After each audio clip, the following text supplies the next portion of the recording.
भगवान विष्णु जी की मूर्ति खंडित होती है तो मूर्ति को बदलना पड़ता है, राम जी की मूर्ति खंडित होती है तो मूर्ति को बदलना पड़ता है, देवी जी की मूर्ति खंडित होती है तो मूर्ति को बदलना पड़ता है, दत्त भगवान की मूर्ति खंडित होती है तो मूर्ति को बदलना पड़ता है, 33 कोटि देवताओं की मूर्ति खंडित होती है तो मूर्ति को बदलना पड़ता है। और महादेव का शिवलिंग यदि खंडित भी हो जाता है तो वह अखंडेश्वर महादेव कहलाता है। शिव जी का शिवलिंग भी अगर खंडित हो जाए तो वो खंडित नहीं माना जाता, 1000 टुकड़े हो जाए तो खंडित नहीं माना जाता, उसके टुकड़े टुकड़े हो जाए तो भी खंडित नहीं माना जाता, वो अखंडेश्वर हो जाता है, सहस्त्रेश्वर हो जाता है, लक्षेश्वर हो जाता है, वो साधारण नहीं रहता है। लक्षेश्वर अखंड है, वो खंडित ही नहीं हुआ। सारी दुनिया में सबसे ज्यादा आक्रमण अगर द्रोहियों ने करे हैं तो काशी पर करें, अगर विधर्मियों ने सबसे ज्यादा आक्रमण करे तो काशी विश्वनाथ पर करे। सब कुछ तोड़ लिया उन्होंने, पर काशी आज भी अजर और अमर जैसी खड़ी की खड़ी है, अजर और अमर जैसी खड़ी की खड़ी है, अजर अमर। गली गली के मकान तोड़कर देख लो, हर मकान के नीचे से शिवलिंग निकलेगा, हर होटले के नीचे से शिवलिंग निकलेगा, हर भूमि के नीचे से शिवलिंग निकलेगा। विद्रोहियों ने पूरी तरह से शिवलिंगों को खंडित कर देख लिया, पर उनको क्या मालूम था ये विश्वनाथ है जो दुनिया का भरण पोषण करने वाला है, ये कभी खंडित नहीं होता, ये तो अखंड है और अखंड ही रहेगा। ये अखंड है और अखंड ही, ये कोई साधारण नहीं है, इसको समझना साधारण नहीं है। एक नैना नाम की एक शिवभक्त महाराष्ट्र की अकोला के पास में रहती, नैना नाम था महाराज। हम चतुर्वेदी जी का पत्र अगर हमारे पास में होगा तो हम उस पत्र को सोशल मीडिया पर जरूर डालेंगे, हम सीओ जाकर ढूंढवाएंगे उस पत्र को। अगर पत्र नैना नाम की एक लड़की अकोला के पास की, हॉस्पिटल में जॉब करती है, हॉस्पिटल में भी ऐसी जगह जॉब करती है जहां पर स्त्री का प्रसव होता है, बच्चा जन्म लेता है, तो पूरी की पूरी वो बच्चे को जन्म देने में उसका पूरा शरीर जो है वो प्रसव के कारण बस रक्त में आदि में हो जाता है और वो पूर्ण तरह से गंदी हो जाती है। वो कहती कि मैं पूरा मेरा शरीर गंदा हो जाता है। अब बच्चा जन्म दिया, अब ये तो माएँ जानती हैं, माँओं को मालूम है कि प्रसव के समय पर बच्चा जब जन्म लेता है तो कितना कितना वहाँ रक्त आदि गंदा हो जाता है। नहीं गुरु जी बहुत दुखी रहती हैं, मेरे दुख का निवारण क्या है? हमने कहा एक लोटा जल सारी समस्या कहा, हमारे पास तो कोई दूसरा निवारण तो है, पानी चढ़ाओ दुख मिटाओ, बोल बम का नारा है, श्री शिवाय, इसके सिवाय तो हमारे पास कुछ दूसरी चीज़ है। दुनिया के लोगों के पास में बहुत सारी चीज़ें हैं, कोई बबूती दे देगा, कोई बेल दे देगा, कोई नरियल दे देगा, कोई कुछ दे देगा, हमारे पास तो ये भी नहीं है। हमने कहा नहीं ना, तुम एक काम करा करो, रोज शिव जी को जल चढ़ाया करो। गुरु जी हॉस्पिटल में जाने की जल्दी रहती है, जल चढ़ाऊं कैसे? हॉस्पिटल से आती हूं तो गंदी हो जाती हूं, जल चढ़ाऊं कैसे? हमने कहा घर से चला करो तो बॉटल में जल भर लिया करो, जाते आते जब तुम्हारा मन पड़ जाए, जब शिव कृपा कर दें तब जल चढ़ाओ। हॉस्पिटल से आती होगी तो स्नान कर कर आती होगी, हाँ, कपड़े बदल कर आती होगी, हाँ, तो फिर जाने में क्या दिक्कत? पर लोग कहते हैं कि हॉस्पिटल से आइए शिव जी के मंदिर आ गए। हमने कहा दुनिया तो ताना देती रहेगी। शिव महापुराण की कथा में आता है, रात्रि को 9:15 वाला जो उपाय यूट्यूब पर डला हुआ है, जब कोई बहुत मात्रा में बीमार पड़ जाता है, हॉस्पिटल से ही वो 9:15 वाला उपाय करने के लिए मंदिर पहुंच जाता है और बाबा उस पर करुणा करना प्रारंभ कर देता है। शिव गंगा शरीर नहीं देखे हैं, शिव गंगा मन देखे। कितने रुपए का तुमने क्रीम पाउडर लगाया, कितने सुंदर तुम हो, ये शिव जी को मतलब ही नहीं है। क्या करेगा वो तुम्हारी सुंदरता से? करेगा क्या? जिनके आगे स्वयं मां जगत जननी पार्वती जी भी फीकी हैं, जिनके आगे स्वयं जगत जननी जगदम्बा अम्बा भी स्वरूप में फीकी हैं, वो शिव जी कितने सुंदर हैं, तो तुम्हारी सुंदरता से उसको कोई मतलब तो ही नहीं। तेरी प्रतिमा कितनी सुंदर, तू कितना सुंदर, तो कितना सुंदर।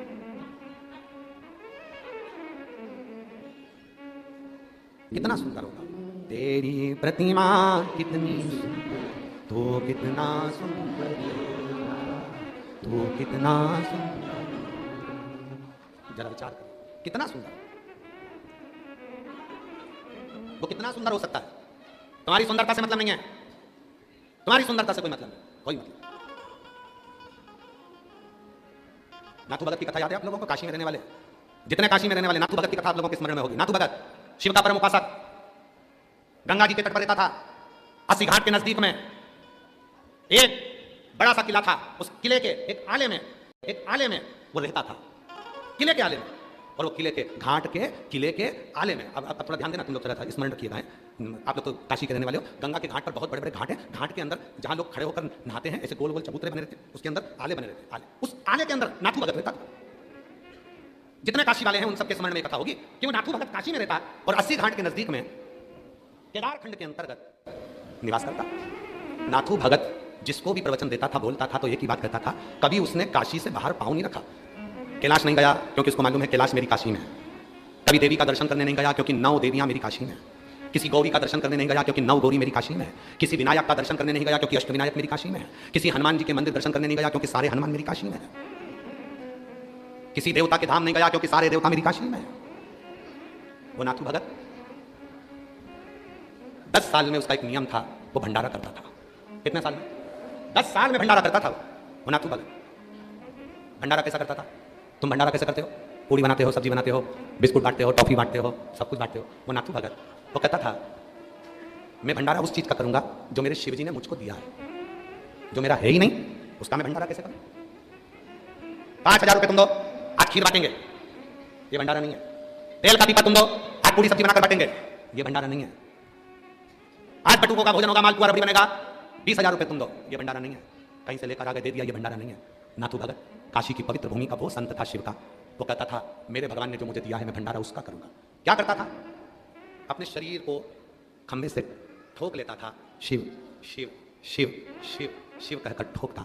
शरीर में घाव हो जाते, शरीर में घाव होते, उसमें कीड़े पड़ जाते, शरीर के अंदर कीड़े पड़ते और वो कीड़े शरीर को खाते। 15 दिन तक भंडारा उसके शरीर का देता वो नाथू भगत और 16वें दिन मां गंगा में जाकर डुबकी लगाता, पूरा शरीर ठीक हो जाता, पूरा शरीर ठीक। काशीवासी वो नाथू भगत को भूल नहीं सकते, उसके भंडारे को कोई भूल नहीं सकता। धन का भंडारा नहीं था, तन का भंडारा था। जैसे गंगा जी की डुबकी लगती थी पूरा शरीर ठीक हो जाता। ये काशी है। इस काशी को लोगों ने हल्के में ले लिया है। आज नए नए लोग आकर बस गए काशी में तो सोचते हैं कि काशी हम देख रहे हैं कि कमाई का स्रोत हो गया। आज नए नए लोग काशी में आकर बस गए, थोड़ी सी प्रॉपर्टी खरीदी और सोच लिया कि हमने होटल, हमने बिल्डिंग बना ली तो काशी हमारी हो गई। काशी तुम्हारी नहीं है, काशी नाथू भगत जैसे की है जो गंगा में नहाते से शरीर को ठीक कर लेता। काशी को पहचाना क्या क्या पहचाना? और बाबा जी आज हम कहें आपसे एक कथा, अभी तो हम विश्वनाथ शिव महापुराण की कथा कर जा रहे हैं यहाँ से। चौथा दिन है आज, 3 दिन और बचे हैं। पर चतुर्वेदी जी और पूरी टीम और बाबा जी सब ध्यान रखना, जब एक बार कथा करने के लिए वापिस आए तो काशी के भक्तों की कथा सुनाकर जाएंगे कि काशी के भक्त कैसे काशी के भक्त थे, कि उन काशी के भक्तों का क्रम क्या रहा है, उन काशी के भक्तों का क्रमता क्या रही है, उन काशी के भक्तों की सराहना क्या रही है। कहीं मिलेगा नाथू भगत जैसा जो अपने शरीर का भंडारा देता हो, गंगा में डुबकी लगा के शरीर को ठीक कर लेता हो। आओ काशी के भगत की ओर बात करें तो विपण्डन, काशी का भगत विपण्डन मणिकर्णिका पर रहता था और वो विपण्डन मणिकर्णिका पर रहता और मणिकर्णिका पर वो विपण्डन रहता हुआ मणिकर्णिका की भूमि पर जब कोई मुर्दा जलाने आता तो मुर्दे जलाने वाले का मुख देखता, वो विपण्डन। और वो विपण्डन जो मणिकर्णिका के घाट पर ले रहा है, ना घर है ना कुछ है, केवल खुले आसमान में विपण्डन रहता था। और कहते हैं लोग मुर्दा लेकर जाते थे, राम नाम सब पे चिल्लाते थे और विपण्डन मुर्दे से, जिसको लेकर जा रहे हैं उस मुर्दे से बात कर लेता था। लोग कहते थे अघोरी है, तांत्रिक है, लोग कहते अघोरी है, तांत्रिक है। अरे विपण्डन ना अघोरी था ना तांत्रिक था, वो विश्वनाथ जी का भक्त था, शिव का भक्त था। वो अघोरी नहीं। और मैंने लाख सहारे छोड़ दिए बस तेरा सहारा, मैंने लाख सहारे छोड़ दिए एक तेरा सहारा, बस तेरा सहारा काफी है, बस तेरा सहारा काफी है। मैंने लाख दवारे छोड़ दिए एक तेरा दुआरा, मैंने लाख दुआरे छोड़ दिए एक तेरा दुआरा, मैंने बस एक द्वारा एक दरवाजा देख लिया वो तेरा।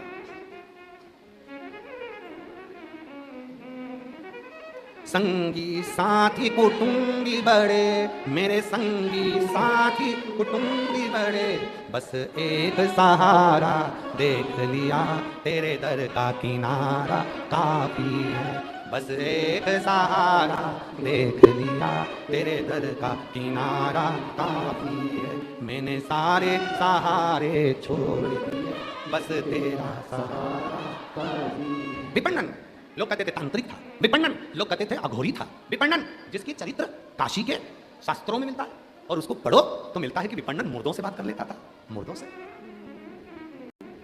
और सुनो ए काशीवासियों, आप सबके चरणों को प्रणाम कर एक बात कहना चाहता हूं इस विपणन के चरित्र से।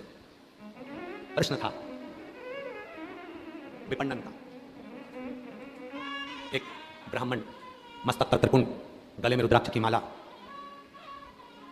भस्म पूरे शरीर पर लगी हुई, त्रिपुंड, और विपणन के पास आ गया। उस दिन विपणन खुले आसमान में बैठे थे, मुर्दे से बात कर रहे थे। मुर्दे से, ये काशी है वकील साहब, ये काशी है जहां मुर्दे से बात करने वाले संत भी यहाँ निवास करते थे। गर्व होना चाहिए काशी वासियों को कि यह काशी है। इसको महाशमशान कहते हैं, महाशमशान। विपणन बैठे थे, गले में रुद्राक्ष, भस्म, त्रिपुंड पहना हुआ एक ब्राह्मण विद्वान, शिखाबंदी है उसकी, तन पर एक लंगोटी है, ऊपर के भाग कुछ नहीं है, यज्ञोपवीत धरा हुआ है। विपणन के पास आ गया विपणन। आज विपणन मुर्दे से बात कर हंस रहे थे, तो मैं पूछा कि भाई मेरा प्रश्न है। ब्राह्मण ने पूछा कि परमात्मा से प्रेम और संसार से प्रेम में क्या अंतर है। सुनना जरा, बड़ा सुंदर है। परमात्मा से प्रेम और संसार से प्रेम में क्या अंतर है। विपणन ने जो कहा हम आज की भाषा में सुनाएंगे, पुरानी भाषा में नहीं सुनाएंगे, क्योंकि आज की भाषा में तुम्हें जल्दी समझ में आएगा। विपणन ने कहा परमात्मा से प्रेम और संसार के प्रेम में क्या अंतर है। ब्राह्मण ने पूछा तो विपणन ने जवाब दिया, कोई हॉस्पिटल में पड़ा हुआ है, घर से लोग भोजन ले जाने को टेंशन समझ रहे हैं, ये संसार का प्रेम। कौन लेके जाएगा खाना। आज हॉस्पिटल तुम जा रही हो तो कल मैं जाऊंगी, सास बीमार है, ससुर बीमार है, क्या रोज रोज मैं बैठी हूं, क्या पूरी इजाजत का हिस्सा मुझे मिलेगा। सास तो तुम्हारी भी है ना, माँ तो तुम्हारी भी है ना, तो तुम भी खाना लेके जाओ। ये संसारिक प्रेम है। विपणन अपनी भाषा में समझाए थे, पर सियोर वाला बाबा अपनी भाषा में समझा रहा है, ये संसारिक प्रेम। डॉक्टर से जाकर पूछ रहे हैं ठीक हो जाएंगे कि नहीं होंगे। डॉक्टर ने कह दिया चांस तो थोड़े कम है, तो फिर कितने दिन के हैं। ये संसारिक प्रेम। विपणन की भाषा को हमने अपनी भाषा में बदला है। विपणन की भाषा तो बहुत ऊंची है, जिसको समझने में हमको समय लग जाए, इसलिए हमने अपनी भाषा में। फिर डॉक्टर साहब इनको खाने में क्या दें। 4-5 रोटी देंगे, 2-4 रोटी देंगे तो गंदगी करेंगे, गंदगी करेंगे तो पलंग पर साफ कौन करेगा। भोजन की मात्रा कम कर दी, 2 रोटी 1 रोटी, जिससे वो मलमूत्र ना करे, साफ कौन करेगा। संसारिक प्रेम है। और विपणन ने कहा यह संसार का प्रेम है। जिस व्यक्ति ने करोड़ों कमाए, जिस व्यक्ति ने लाखों कमाए, जिस व्यक्ति ने दुकान जमाई, जिस व्यक्ति ने बंगला बनाया, जिस व्यक्ति ने घर बनाया, आज उसी पर लोग खर्च नहीं कर पाते, विचार करते हैं ज्यादा खर्चा हो जाएगा, हॉस्पिटल से जल्दी छुट्टी दे दो, घर ले जाते हैं, अब जब मर ही रहे हैं तो घर ही मर जाएंगे। इसको कहते हैं संसारिक प्रेम। और विपणन ने फिर कहा परमात्मा से प्रेम किसको कहते हैं, तो विपणन कहते हैं दर्द में भी अगर वो याद आ रहा है, दुख में भी आंसू के साथ विश्वनाथ का नाम निकल रहा है, और मरने से पहले भी ये तुम्हारे भीतर विश्वास है कि मेरे साथ मेरा विश्वनाथ है, वही परमात्मा का प्रेम। इसी को परमात्मा का प्रेम कहते हैं, इसी को परमात्मा के प्रति प्रेम कहा गया। इसलिए मेरी जीजियों, जितने भी आस्था चैनल पर कथा सुन रही हैं, जितने फेसबुक पर कथा सुन रहे हैं, जितने मेरे जीजा, जितनी मेरी जीजी, जितना मेरा बेटा बेटी, जितने मेरे बुजुर्ग माँ बाप यहाँ बैठे हैं, पंडाल में बैठे हो जितने, बाहर बैठे हो जितने, और जितने आस्था चैनल पर कथा सुन रहे हैं, सबसे निवेदन है अंतिम समय आए उससे पहले अपनी अलमारी में जितनी साड़ियां रखी हैं सब पहनो।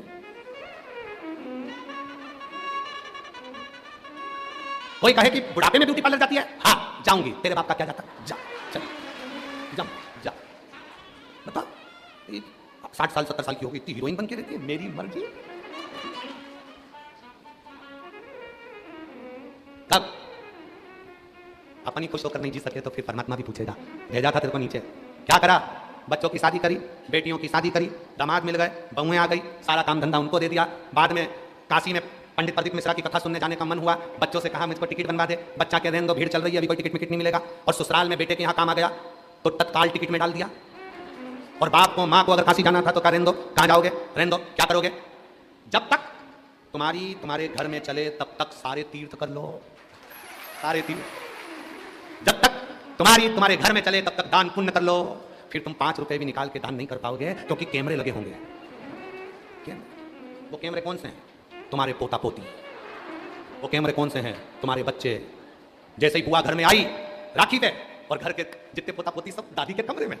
क्यों, बुआ जी आई है, बुआ जी आई है। बुआ जी से इतना प्रेम नहीं है बच्चों को, वो तो उनकी मम्मियां ठोक ठोक के भेजती है, जब तक बुआ रहे तब तक दादी के कमरे में। और देखते रहना दादी क्या कर रही है। और बच्चे पूरी चौकीदारी करते, इतने से बच्चे, 2 चोटी बंदी, बहुत जोरदार का कैमरा है। देख के तुरंत मम्मी, आज दादी बुआ जी को पलंग में से निकाल के लाल कलर की चुनरी वाली साड़ी दे रही थी। कैमरा, और वो कैमरा कैच कर गई। बहू ने ध्यान दे लिया, साड़ी दी है, हाँ। जब बुआ जी जाने लगी तो बहू भी कहने लगी अपने अपने पतियों से, देख लो आई थी तो एक बैग लेके आई थी, जा रही चल कैमरा कैमरा कैमरा। इसीलिए जब तक तुम्हारे घर में चले, जब तक तुम्हारे घर पर कमांड रहे, तब तक तीर्थ करो, दान करो, पुण्य करो, भजन करो, कीर्तन करो। बात का कोई भरोसा नहीं। शरीर शिथिल होता चले जाता है तो भजन भी नहीं हो पाता। बंसल जी, अभी तो शरीर चल रहा है तो कथा भी हो रही है, जब शरीर शिथिल हो जाता है तो कथा भजन कीर्तन कहाँ होता है? बहुत फिर तो एक ही बात रहती है, अंत समय प्रभु आना वचन दिया प्रभु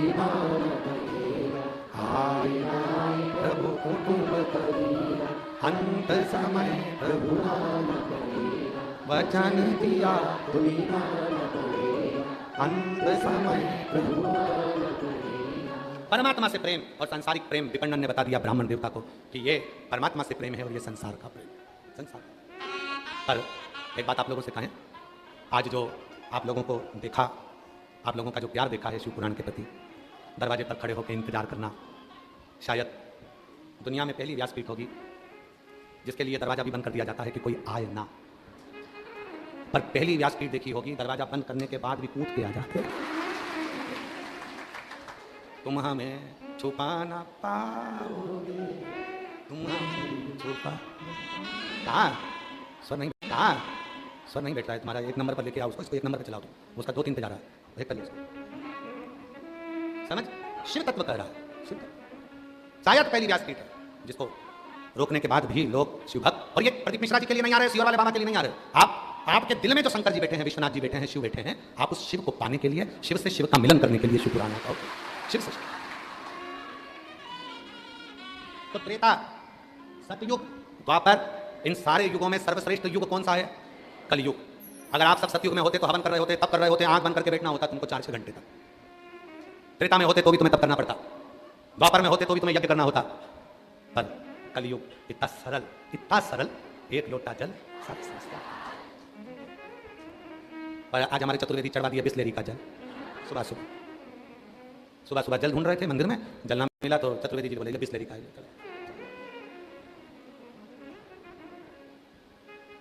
जो शिव जी ने कभी नहीं कहा कि मुझे इतना कीमती फूल देना, कभी कभी नहीं कहा,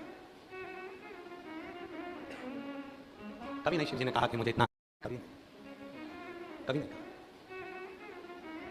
कीमती फूल दो, इतना कीमती सामग्री मुझे दो। शिव जी तो बोलते हैं, शंकर भगवान की कथा तो यहां तक कहती है कि कीमती कीमती सामान तुम घर छोड़ते आप, एकदम फ्री होकर आप आनंद के साथ। जमुनादास जी का चरित्र कथा है ना, 252 वैष्णव की वार्ता में, सेठ एक भगवान का भक्त था जमुनादास, फूल वाले के पास गया फूल लेने के लिए। कितने का है? 1 रुपए का। दे दो, बाबा को चढ़ाऊंगा, श्रीनाथ जी को, गोवर्धननाथ जी को, विश्वनाथ जी को दे दो, ले। वहीं से एक सेठ जा रहा था जिसका नाम था यमनराज। यमनराज सेठ जा रहा था वेश्या के दरवाजे पर, टोकनी में देखा कि फूल रखे थे, बड़ा सुंदर फूल था। जो जमुनादास जी के हाथ में फूल रखा था उसी फूल को सेठ यमनराज ने देख लिया। यमनराज ने फूल हाथ में लेकर, हाथ में फूल को उठाकर देखा, फूल वाले से पूछा फूल कितने का है? फूल वाले ने कहा फूल 2 रुपए का। जमुनादास जी बोले अभी तो तुम मुझे फूल 1 रुपए का दे रहे थे, विश्वनाथ जी के लिए, गोवर्धननाथ जी के लिए, श्रीनाथ जी के लिए। ए भैया, मैंने ये फूल अपने मन से बाबा को दे दिया, गोवर्धननाथ जी को दे दिया, श्रीनाथ जी को दे दिया, विश्वनाथ जी को दे दिया, अब तो तुम ये फूल मुझे दो ना। फूल वाले ने कहा फालतू की बात मत करो, फूल की कीमत 2 रुपया है। यमनराज को कहा, सेठ जी को, यमनराज जी ने अपनी गठरी में से 2 रुपए निकाल कर देना चाहे तो जमुनादास जी ने कहा फूल अब जाएगा तो विश्वनाथ के चरणों में ही जाएगा, फूल जाएगा तो गोवर्धननाथ जी के चरणों में ही जाएगा। फूल की कीमत 4 रुपये। जमुनादास भक्त। यमनराज ने कहा फूल की कीमत 8 रुपए, अगर ये फूल जाएगा तो वेश्या के जूड़े में जाएगा। जमुनादास जी ने कहा फूल की कीमत 10 रुपए। यमनराज ने कहा फूल की कीमत 20 रुपए। वेश्या के जूड़े के लिए फूल की कीमत 20 रुपए। जमुनादास जी ने कहा फूल की कीमत 40 रुपए। यमनराज ने कहा तू मुझे जानता नहीं, मैं नगर का सेठ हूं, ये पूरी नगरी मेरी है, तुम मुझसे भिड़ रहा है। जमुनादास जी कहने लगे यमनराज जी आप तो दूसरा फूल भी ले सकते हो, ये फूल तो मेरे बाबा को चढ़ जाने दो। यमनराज ने कहा फूल की कीमत 80 रुपया। जमुनादास जी ने कहा फूल की कीमत 100 रुपया। यमनराज ने कहा फूल जाएगा तो वेश्या के जूड़े में जाएगा, फूल की कीमत 200 रुपए। जमुनादास जी ने कहा फूल जाएगा तो विश्वनाथ जी के पास जाएगा, फूल की कीमत 400 रुपए। यमनराज ने कहा फूल की कीमत 500 रुपए। जमुनादास जी ने कहा फूल की कीमत 1000 रुपए। यमनराज ने कहा फूल की कीमत 5000 रुपए। जमुनादास जी बोले फूल की कीमत 10,000 रुपए। 10,000। यमनराज ने पता लगाया कि ये इसके पास कितनी जमीन जायदाद है, पता करो, पूरी जमीन बेच देगा, 50,000 में बिक जाएगी, इससे ज्यादा नहीं होगा इसके। यमनराज ने कहा फूल की कीमत 25,000 रुपए। जमुनादास जी बोले फूल तो विश्वनाथ के पास जाएगा, फूल की कीमत 50,000 रुपए। 50,000। यमनराज ने मन में विचार करा फूल की कीमत मुझे दुगनी बोलना पड़ेगी, 1,00,000 रुपए मुझे फूल की कीमत लगाना पड़ेगी। 1,00,000 में तो मैं 10 वेश्या ला के खड़ी कर दूंगा। अगर एक वेश्या को 1,00,000 का फूल दूंगा तो 10 वेश्या मेरे पास खड़ी होगी। यमनराज ने फूल की कीमत नहीं लगाई। जमनादास ने अपनी जमीन घर सब बेच दिया। 50,000 का फूल खरीदकर जब गोवर्धननाथ विश्वनाथ के पास पहुंचे, जैसे ही फूल चरणों में चढ़ाया, इतने में तो मेरा ठाकुर, मेरा गोवर्धननाथ, मेरा विश्वनाथ जमनादास को गले से लगा लिया। गजब की कीमत लगाई, गजब की कीमत।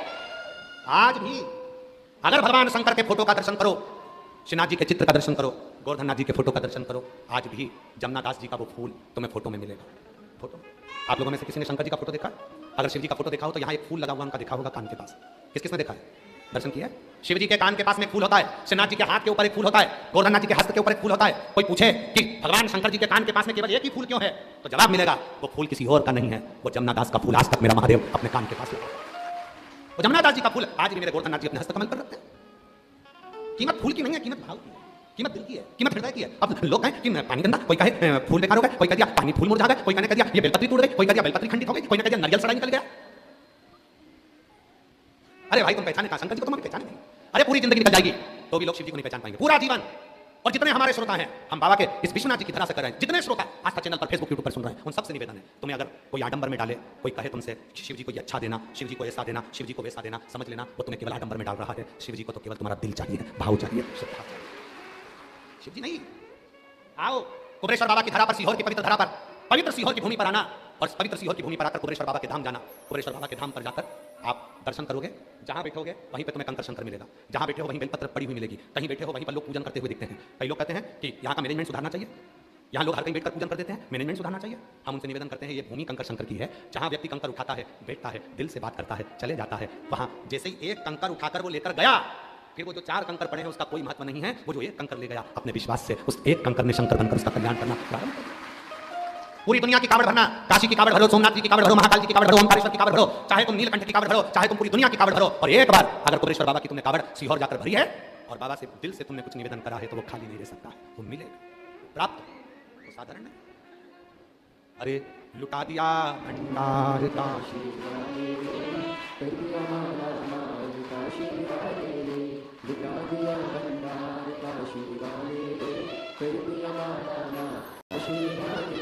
जो जैसी भावना लाया वो वैसा ही फल, नहीं खाली उसे लौटाया वो मन ही मन, और कर दिया माला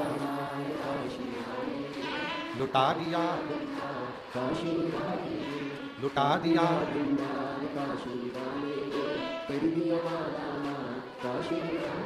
शिव की पूजन में, शिव के प्यार में 3 चीजें जरूरी है, सुन लेना सब। शिव की पूजन में और शिव के प्यार में 3 चीजें जरूरी है। पहले नंबर पर वफादारी। बोलो, अगर वफादारी है तो शिव तुम्हारा है।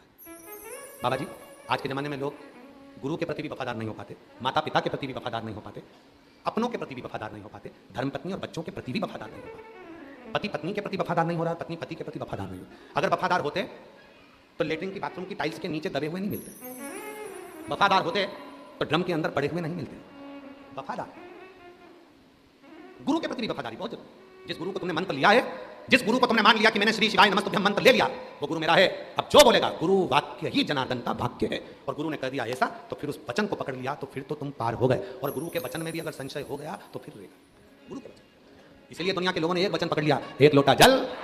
जब दुनिया के लोगों ने एक वचन पकड़ लिया कि एक लोटा जल सारी समस्या का हल है, तो काय को आडंबर में फंसूं, काय को पाखंड में जाऊं, काय को इधर उधर भटकूं, तो खाया लोटा भरा, शिव जी के मंदिर पहुंच गए, काम।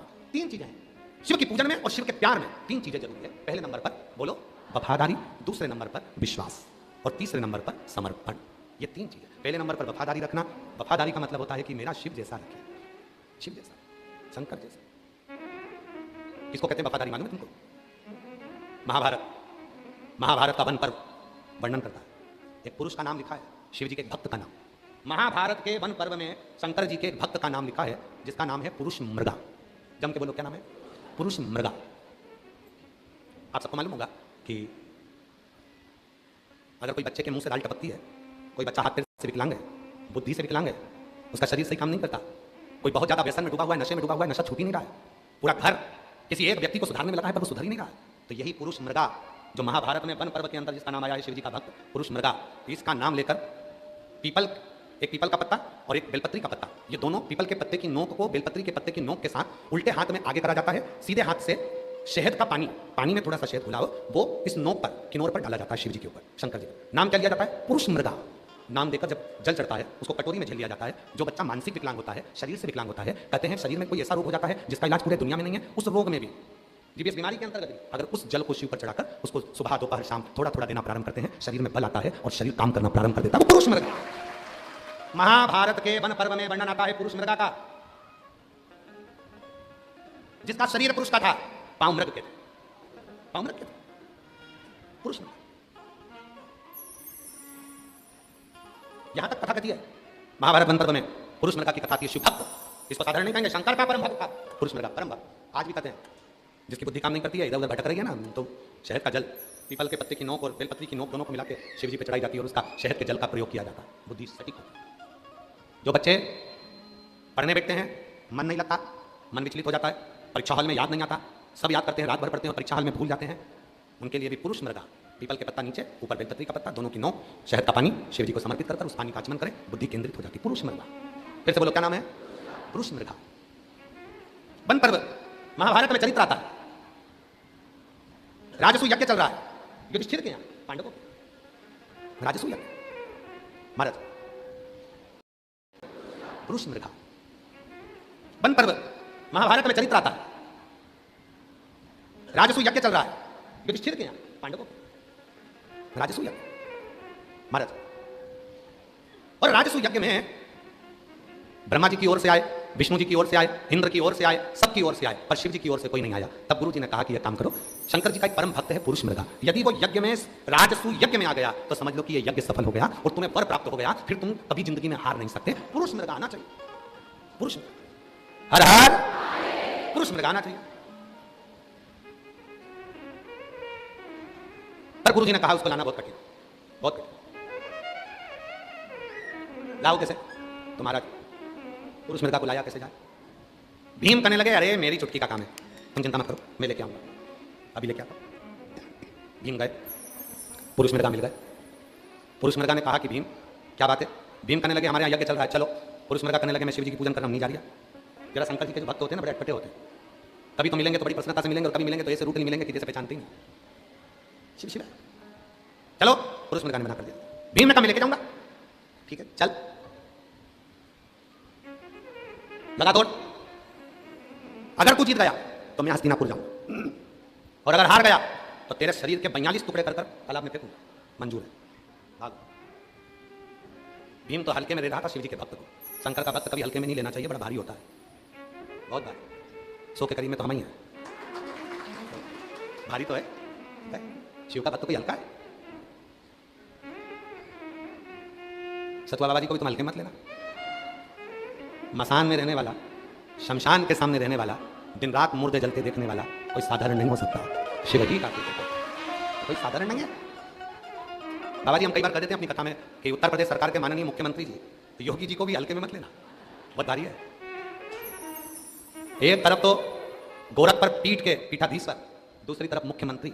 दुनिया के लोगों को लगता है कि वो केवल मुख्यमंत्री हैं, पर सही मायने में देखा जाए तो मुख्यमंत्री तो बाद में है, पहले गोरख पीठ के पीठाधीश्वर हैं, और वो पीठ जो दुनिया की आनंद का सुख देने वाली पीठ है लोगों के लिए, उसको समझना कठिन। शिव भक्त को कौन जान सकता है?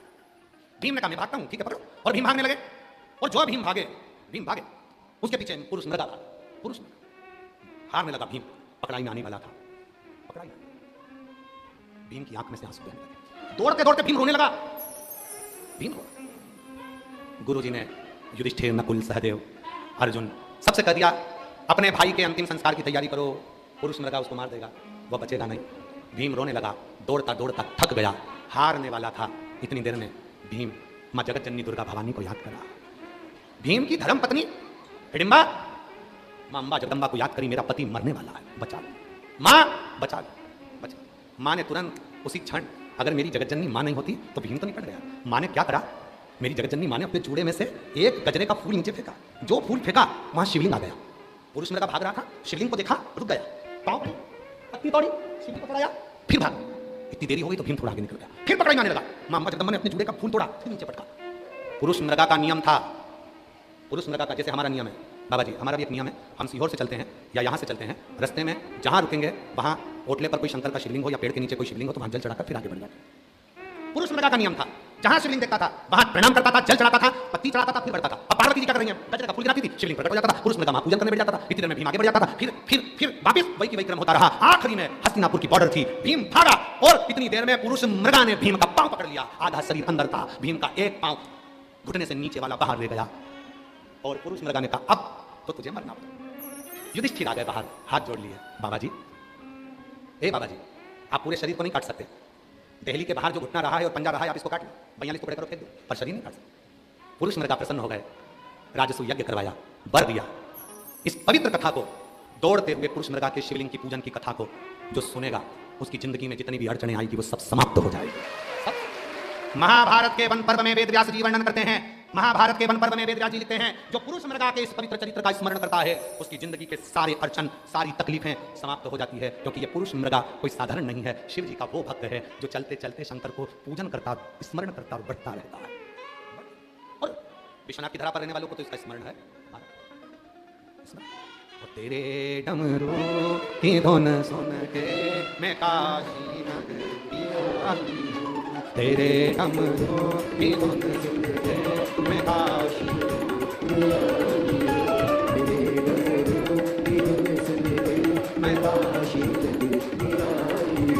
मैं काशी नगरी आई हूँ, मैं काशी नगरी आई हूँ, मैं काशी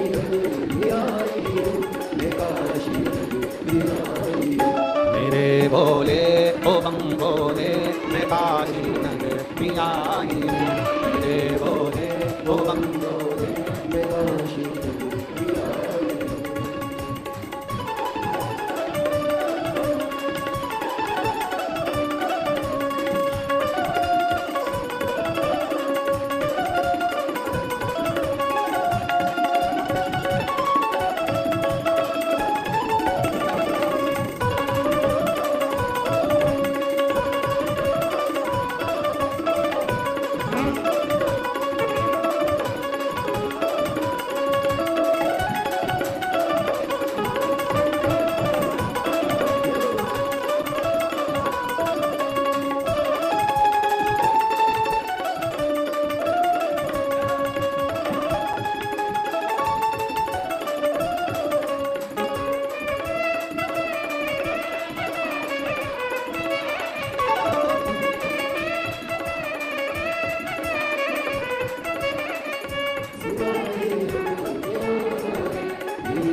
गंगा है सुना है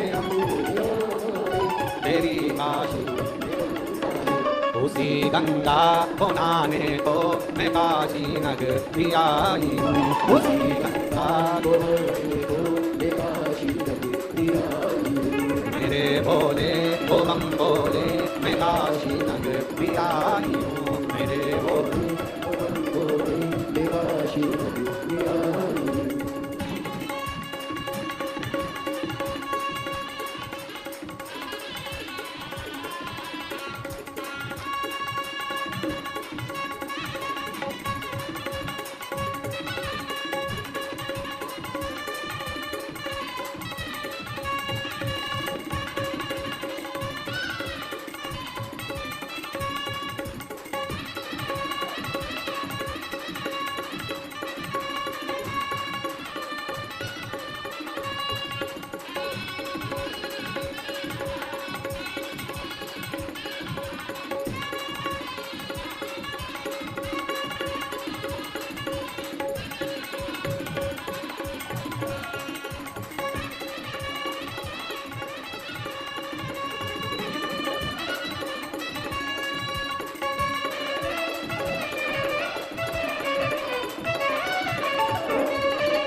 सुना है हमने ओ भोले तेरी काशी में मुक्ति है, सुना है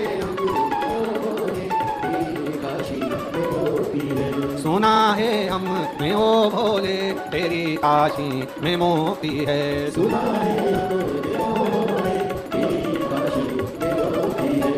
सी मोखी को पाने को मैं काशी नगरी आई हूँ। कोसी मोखी को पाने को मैं काशी नगरी मेरे भोले ओ बम भोले मैं काशी नगरी आई हूँ। मेरे भोले ओ बम भोले मैं काशी नगरी आई हूँ।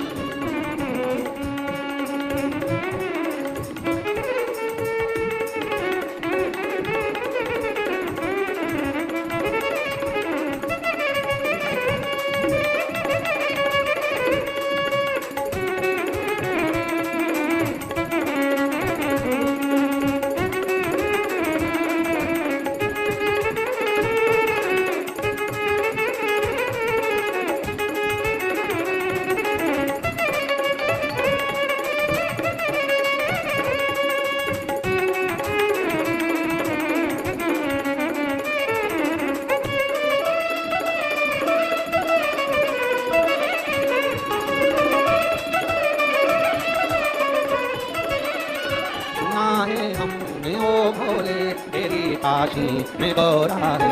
सुना है सुना है हमने ओ भोले तेरी काशी में गौरा है। सुना है उसी गौरा को पाने को मैं काशी नगरी आई हूँ।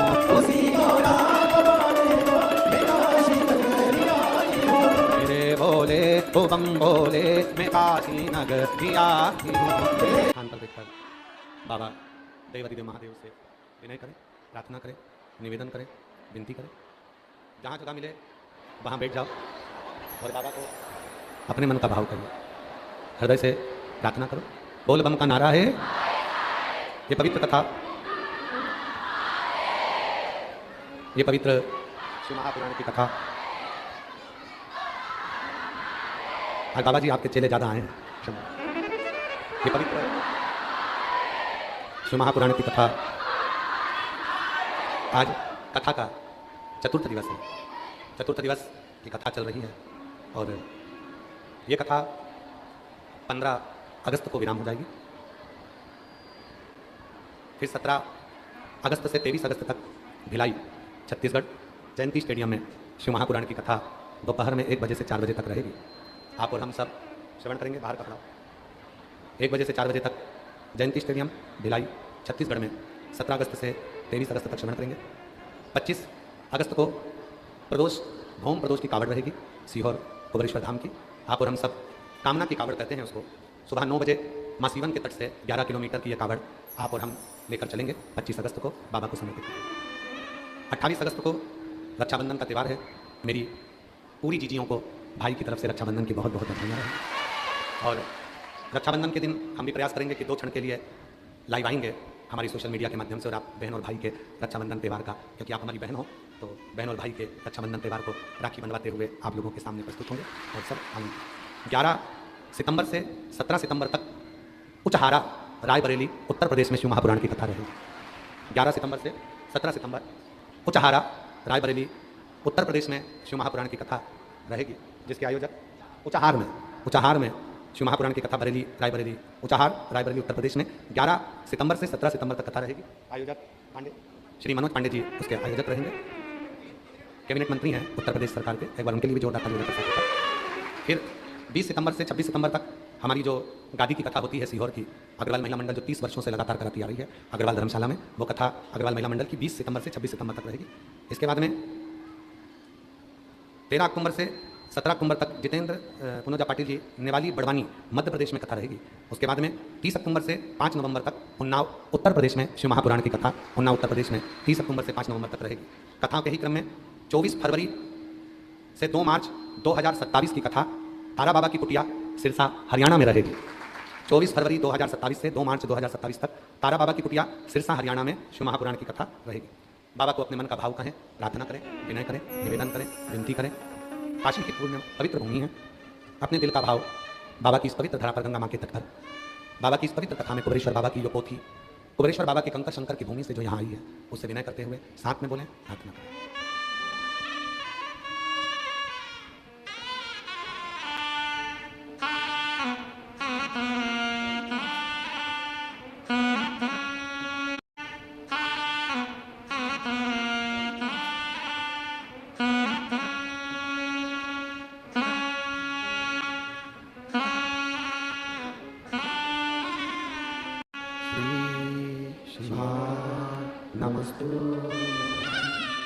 श्री शिवाय नमस्तुभ्यं श्री शिवाय नमस्तुभ्यं श्री शिवाय नमस्तुभ्यं श्री शिवाय नमस्तुभ्यं भोला सब दुख काटो ओ भोला सब दुख काटो शिव शंकर जपो तेरी माला भोले बाबा जपो तेरी माला भोला सब दुख काटो ओ भोला सब दुख काटो वैष्णो मंगल वैष्णो मंगल शमशान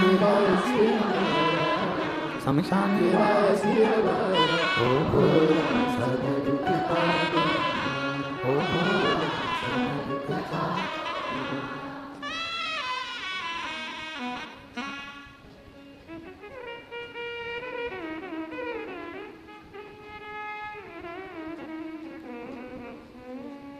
बाबा देवादिदेव महादेव भगवान शिव गर्दानी प्रकाशदर्शी कैलाशी विनाशी भगवान शिव की पवित्र पावन कथा कर रही है, शिव महापुराण की कथा वर्णन कर रही है, शिव तत्व कह रहा है, बाबा की पवित्र कथा कर रही है। माँ जगत जननी जगदम्बा अम्बा जैसे भीम के लिए शिवलिंग की स्थापना कर देती है और पुरुष मृगा उस शिवलिंग को देखकर रुक जाता है, ऐसे ही ये जितने संसार में जितने भी शिवलिंग है, जितने भी शिवलिंग पूरे भूमंडल पर विराजमान हैं, ये हमको ये सीख देते हैं कि कुछ देर वहाँ बैठने पर हमारे जीवन के सारे कष्ट अड़चने दूर हो जाते हैं, अड़चन दूर होती है, कष्ट दूर होते हैं। एक स्मरण रहे आपको कि शिव जी ने जिनको पकड़ा उनको आखिरी तक नहीं छोड़ा। शिव जिनको पकड़ते हैं उनको छोड़ दो। नंदी शिव जी ने पकड़ा छोड़ा नहीं, भृंगी शिव जी ने पकड़ा छोड़ा नहीं, श्रृंगी शिव जी ने पकड़ा छोड़ा नहीं। शिव जिनको पकड़े उनको छोड़ते नहीं। 33 कोटि देवताओं में केवल एक देव अधिदेव महादेव ऐसे हैं जो बड़ी मुश्किल से तो अपने होते हैं, और अगर अपने हो गए तुम उनको छोड़ भी दोगे तो भी शिव तुमको कभी नहीं छोड़े, शिव नहीं छोड़े। काशी में ढूंढा जिन्हें अवंतिका में पाया, काशी में ढूंढा जिन्हें अवंतिका में पाया। शिव भक्तों के हृदय में, भक्तों के हृदय में विश्वनाथ का ठिकाना, भक्तों के विश्वनाथ का ठिकाना। दुनिया वाले क्या जाने मेरा रिश्ता पुराना। कोई संबंध आपका हमारा रहा है शिव जी से? बाबा जी पक्का है हमारा विश्वनाथ जी से कोई पुराना संबंध है, और आपका भी है, और यहाँ जितने बैठे हैं उनका भी है, और जितने आस्था चैनल पर कथा सुन रहे हैं उनका भी है, जो मोबाइल पर कथा सुन रहे हैं उनका भी है। अगर संबंध नहीं होता तो बंसल जी तुम्हें दिल्ली से यहाँ नहीं बुलाते, वकील साहब, हरियाणा वाले, भटिंडा वाले, जितने यहाँ बैठे हो तुम लोग, अम्बाला, बीटा, जयसवाल, जितने बैठे हो ना, तुम जितने बैठे हो तुमको यहाँ नहीं बुलाते। कौन किसके यहाँ बुलाता है? आज के ज़माने में शादी होती है तो लोग पड़ोसी को नहीं बुलाते, संबंध होगा तो बुलाएंगे, नहीं तो लोग सबके भाई को नहीं बुलाते, संबंध होगा तो बुलाएंगे। और तुम विश्वनाथ जी की पवित्र भूमि पर अगर शिवपुराण की कथा हो रही है और तुम आए हो तो समझ लेना कि तुम्हारी रिश्तेदारी पक्की है, कोई साधारण नहीं है, बंद भारी है। का दमदार आवाज पाई है विश्वनाथ वालों, संबंध है तुम्हारा, रिश्तेदारी है तुम्हारी। अच्छा कहीं जाते हो तो छाती ठोक के बोला करो, फालतू की बात करना मत, तू हमें जानता नहीं है। हम उसके साथ रहते हैं जो जहर पीकर भी अमृत देना जानता है, जानते नहीं। लोग आते हैं ना जब लोग, यहाँ तो ठीक है बहुत चौकसी में कथा चल रही है, तुम लोगों को आने की अनुमति नहीं है, ऑनलाइन सुनने की अनुमति है, पर जहाँ कहीं बड़ी बड़ी कथा होती है तो लोग फोन लगा देते हैं, लगाओ क्या फोन, मुझे यहाँ से जान दो अंदर, बैठने दो, तो मेरे को पहचानते नहीं, मैं उनकी रिश्तेदार हूँ तो मुझे जानते नहीं हो। उसने तुरंत फोन लगाया, पर भगवान की इतनी कृपा होती है कि जहाँ वो फोन लगाती है वहाँ नेटवर्क खत्म हो जाता है। कृपा है, जब बड़ी बड़ी कथा होती है तो कथा नेटवर्क चला जाता है, लगा फोन किसको लगाएगी, फिर वहाँ वो रिश्तेदारी काम नहीं आती, फिर रिश्तेदारी क्या काम आती है, ए भैया चले जानते हैं, तेरे हाथ जोड़ो, एक पुण्य लगेगा रे, सीवर वाला बाबा के देख लूंगी, वो सीवर वाला बाबा मेरे को एक बार देख लेगा, बस उतने में मेरा काम हो जाएगा रे, मेरे को चले जा, तेरा हाथ जोड़ो। अब वो फोन काम नहीं करा और वो काम कर गया, इतने में तो जितने गार्ड लगे थे ना, बाउंसर को, जितने पुलिसकर्मी, उन्होंने करे बेचारी की जान। और जैसे ही वो दरवाजे से अंदर आई उतनी देर में तो उसका रुतबा ही बदल गया, वो पीछे तो नहीं, अंदर आके आगे बैठी, जो आगे बैठी सब उसको देख रही, किसी की पहचान वाली है, चतुर्वेदी जी से पूछो इनकी है, बंसल साहब तुम्हारी, केसर वाणी जी तुम्हारी, सतुआ बाबा जी तुम्हारी, किसकी पहचान वाली? अब सब आश्चर्य में पड़े, ये है किसकी वाणी? अब कौन बताए कि ये विश्वनाथ वाली? कौन बताए? हमारे दो ही रिश्ते, हमारे दो ही रिश्ते, एक हमारे भोले बाबा, एक हमारे भोले बाबा, और दूजी गोरा रानी सरकार, हमारे दो ही रिश्ते, हमारे। अब तो यहाँ तो संबंध की बात हो जाती है, तो यहाँ चले किसकी? आज वो एक लड़का होटल में एक लड़का गाना गा रहा था, टिंकू जिया, क्या पता झाड़ू पोछा लगा रहा था और गाना गा रहा था टिंकू जिया। तो हमको भी याद आ गया, विश्वनाथ गोरा के पिया, गोरा के पिया, हमको भी काशी बुला लिया।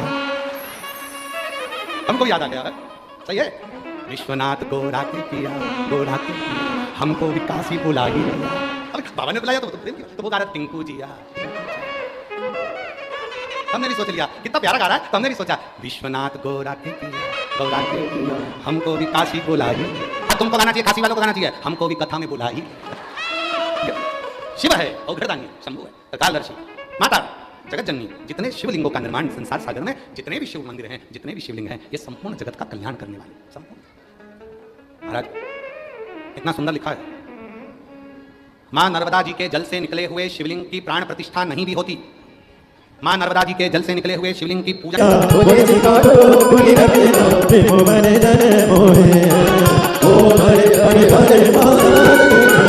अक्षरमाला वनमाला मुनिमाला नारी बोले बोले जन मोहे ओ हरे हरे हरे अक्षरमाला वनमाला मुनिमाला नारी बोले बोले माला नारी ये पुरानी करसानी, ये पुरानी करसानी वनमाला नारी ओ हरे हरे हरे माले दामन में दामन बाला बने आगे बोले बाला बने आगे सनकादिक करुणादिक सनकादिक ब्रह्मादिक भूतादिक संगे ओ हरे हरे हरे महादेव करके मादिक मंडन शक्ति सुंदरता बोले जाति सुंदरता जगे करता जगे हरता जगे करता जगे हरता जगे मानने करता ओ हरे हरे हरे हरे ब्रह्मा विष्णु सदा शिव जानते अविवेका बोले जानते अविवेका बिना चर के माने ओ आशर के माने तेरे तो हेमा ओ हरे हरे हरे माने काशी में विश्वनाथ विराजे नंदी ब्रह्मचारी बोले नंदी ब्रह्मचारी इतने उठे दरे सते भावत रुचि रुचि भोग लगाते महिमा देवानी ओ हरे हरे हरे महादेव गुणी सभी जिज्ञास तो कोई न गावे बोले तो कोई न गावे मेरी सिमारत स्वामी जब के हराए सारी सुख संपत्ति पावे ओ हरे हरे हरे महादेव शिव ओंकार बोले बजे शिव ओंकार बोले पार्वती कंकर बोले ऊपर लगाना बोले ओढ़े बगयाना बोले भाग पियले वाला बोले तीन गयले वाला बोले एक गयले वाला बोले भागने पति वाला बोले देखो मुझका परमानी तू सदा से बोले बोले नाम मासे हरे राजे राजा ओ हरे हरे हरे महादेव पर बोले बोले मुझका बताना सदा बसन ज्ञान दे भगवानी से नमा अच्युत विश्व नारायण